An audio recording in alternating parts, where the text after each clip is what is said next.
Hayo ya Pwani, na ni kwamba wazee wa kaya katika eneo bunge la Kinango, kaunti ya Kwale, wamefanya matambiko kwenye mradi wa bwawa la Mwache ili kuondoa mikosi inayotokana na utekelezaji wa mradi huo. Wakiongozwa na mwenyekiti wa kaya Shaban Ndegwa, wazee hao wamesema kuwa matambiko hayo yanalenga kuhakikisha mradi huo unaleta manufaa kwa jamii. Baada ya kukamilika, matambiko hayo huambatana na sherehe ya kuchinja wanyama na kutoa sadaka kabla ya maombi yao kukabiliwa na mizimu. Shughuli hiyo ya kitamaduni ambayo imekuwa ikifanywa tangu jadi inalenga pia kuzuia majanga ya aina yoyote kutokea. Haya yanajiri baada ya kaya 7 zilizoathirika na mradi wa Mwache kuhamasishwa na serikali ili kutoa nafasi kwa ujenzi wa mradi huo.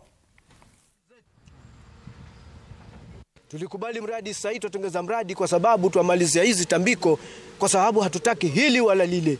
Sisi tunataka anayefanya kazi hapa afanye uzuri, akiwa ametoka nyumbani amekuja vizuri, na arudi nyumbani kwake arudi vizuri.